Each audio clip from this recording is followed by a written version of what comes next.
Halo, jumpa lagi Nindya Ardiasari Channel. Tolong like dan subscribe ya video ini.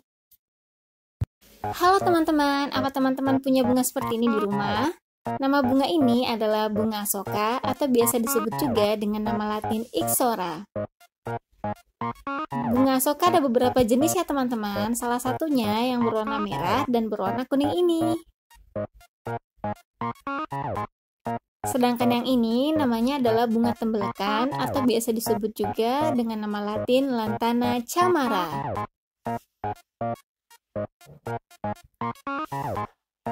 Wah, ada kupu-kupu. Apa teman-teman tahu mengapa kupu-kupu sangat menyukai bunga?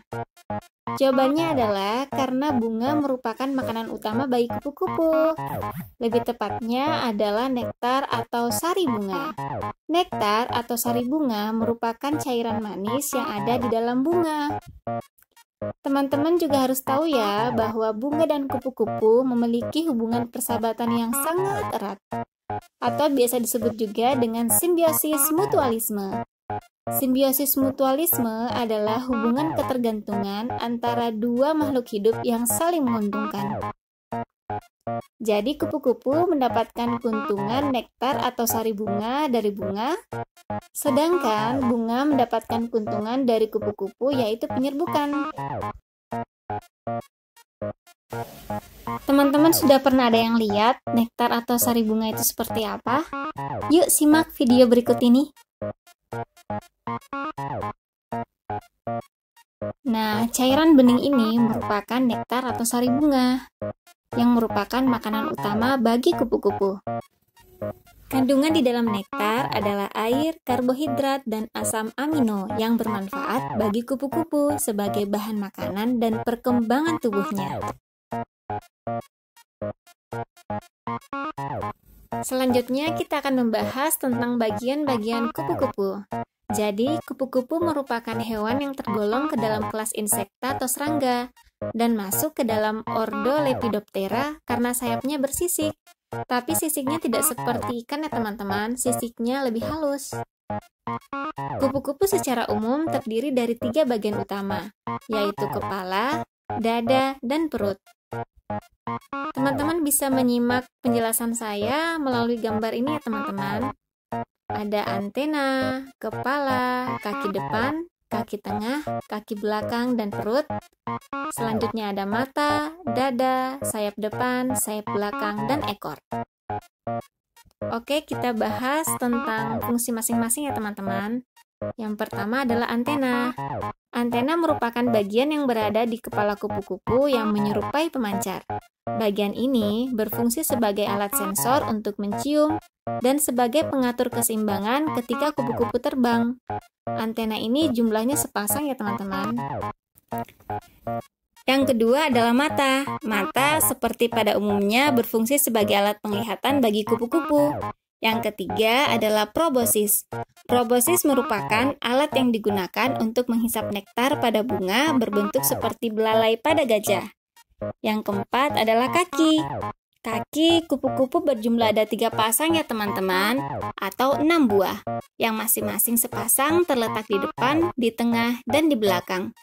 Kaki yang depan lebih pendek dibandingkan bagian kaki yang tengah dan belakang. Kaki berguna sebagai alat untuk membantu kupu-kupu mencengkram pada tempat hinggapnya sehingga tidak terjatuh. Yang kelima adalah sayap. Sayap kupu-kupu berjumlah sepasang, yang dibedakan menjadi sayap depan dan sayap belakang. Sayap kupu-kupu sangat penting untuk identifikasi kupu-kupu ya teman-teman. Karena beda pola atau corak, bentuk, dan warnanya akan berbeda pula jenisnya. Yang keenam adalah ekor. Pada jenis kupu-kupu yang tergolong ke dalam suku Papilionidae, memiliki penciri utama berupa sayap belakang yang menjuntai yang disebut dengan ekor. Oh iya, apa teman-teman tahu manfaat kupu-kupu itu apa? Jika belum tahu, ayo kita simak video ini. Manfaat kupu-kupu adalah yang pertama, sebagai hewan yang membantu penyerbukan pada bunga. Yang kedua, sebagai bioindikator kesehatan lingkungan. Hal ini karena kupu-kupu memiliki hubungan yang sangat erat dengan tumbuhan atau vegetasi sebagai tempat mencari makanan. Sehingga semakin banyak jenis dan jumlah dari kupu-kupu mengindikasikan semakin beragam tumbuhan atau vegetasinya. Dan sebaliknya, semakin sedikit jenis dan jumlah kupu-kupu, berarti kualitas lingkungannya juga rusak karena tumbuhan atau vegetasinya juga sedikit dan tidak beragam. Yang ketiga, sebagai objek daya tarik wisata. Kupu-kupu memiliki pola warna yang menarik sehingga memikat wisatawan untuk mengamati, entah sekedar menikmati kupu-kupu yang terbang ataupun mengabadikannya dengan motret. Berbagai tempat pariwisata menjadikan kupu-kupu sebagai salah satu ikon, seperti di Taman Kupu-kupu dan beberapa destinasi taman nasional di Indonesia. Nah, ini adalah peta persebaran kupu-kupu di dunia. Kupu-kupu terdapat di seluruh dunia, kecuali di daerah kutub yang tidak memiliki tumbuhan yang merupakan penyedia pakan kupu-kupu. Di samping itu pula, di kutub memiliki suhu yang dingin, yang tidak cocok untuk perkembangbiakan kupu-kupu. Jadi, jumlah kupu-kupu di dunia adalah 17.700 jenis. Di Indonesia, ada 1.900 jenis atau 10,69% dari jumlah populasi kupu-kupu di dunia yang tersebar dari Pulau Sumatera sampai Pulau Papua. Ini berdasarkan sumber data tahun 2014 oleh LIPI ya teman-teman. Untuk lebih jelasnya, teman-teman bisa menyimak gambar ini. Walaupun memiliki bentuk tubuh yang mirip, sebenarnya kupu-kupu dan ngengat itu berbeda ya teman-teman.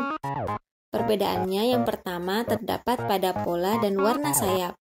Kupu-kupu sayapnya memiliki pola dan warna yang sangat bervariasi dan kebanyakan berwarna cerah. Sedangkan ngengat memiliki sayap yang berwarna gelap.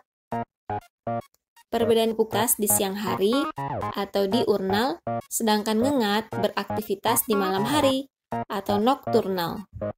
Yang ketiga, bentuk antena. Di kupu-kupu, ujung antena membulat, sedangkan ngengat antena meruncing dan berbulu halus. Yang keempat adalah cara melipat sayap. Bagi kupu-kupu, melipat sayap secara vertikal, sedangkan ngengat melipat sayap secara horizontal. Yang kelima adalah ukuran perut. Kupu-kupu memiliki perut yang ramping dan panjang, sedangkan ngengat memiliki perut yang besar dan pendek. Jadi, jangan sampai bingung ya teman membedakannya. Sebelumnya kita sudah membahas ya teman-teman bahwa kupu-kupu memiliki sayap atas dan sayap bawah. Nah, kali ini kita akan belajar bagaimana membedakan sayap atas dan sayap bawah kupu-kupu. Umumnya, kupu-kupu memiliki pola warna yang berbeda pada kedua permukaan sayapnya, yaitu sayap atas dan sayap bawahnya. Jadi, jangan salah identifikasi ya teman-teman. Perhatikan secara seksama pada kedua permukaan sayapnya. Untuk sayap permukaan atas dapat diamati dengan mudah ketika kupu-kupu sedang terbang. Sedangkan sayap permukaan bawah dapat diamati dengan sangat jelas ketika kupu-kupu sedang hinggap. Teman-teman pasti bingung kan membedakan kupu-kupu jantan dan kupu-kupu betina. Sebagian kupu-kupu memiliki pola warna pada sayap yang sama pada jantan dan betinanya. Sedangkan sebagian yang lain memiliki pola warna yang berbeda pada kupu-kupu jantan dan betinanya. Agak sulit memang untuk membedakan jika dilihat secara sekilas. Sehingga kita dianjurkan untuk mencari referensi buku panduan kupu-kupu ya teman-teman. Untuk kupu-kupu jantan biasanya memiliki ukuran tubuh yang jauh lebih besar dan memiliki pola warna lebih menarik dibandingkan dengan kupu-kupu betina. Hai teman-teman, ayo kita mengenal jenis tumbuhan pakan kupu-kupu yang ada di sekitar kita. Yang pertama adalah kupu-kupu Graphium agamemnon. Kupu-kupu ini menyukai pakan berupa pohon sirsak, gelodokan, serikaya, tanaman tembelekan, dan bunga asoka. Yang kedua adalah kupu-kupu Papilio demoleus. Kupu-kupu ini menyukai pakan berupa tanaman jeruk, tanaman jeruk besar, bunga tembelekan, dan pohon maja atau berenuk. Sedangkan bagi kupu-kupu Hippolymus bolina menyukai tumbuhan berupa bunga tembelekan dan mengkudu. Sedangkan kupu-kupu Euthalia acontea menyukai tumbuhan pangan berupa pohon mangga dan murbei. Oke guys, sampai sini dulu ya pembahasan kita mengenai kupu-kupu. Jangan lupa untuk menonton video kupu-kupu part yang kedua, karena di sana kita akan membahas mengenai siklus kehidupan kupu-kupu dan segala hal yang menarik lainnya tentang kupu-kupu. Oke, jangan lupa like dan subscribe video ini jika bermanfaat untuk kalian ya. Oke, bye-bye. Wassalamualaikum warahmatullahi wabarakatuh.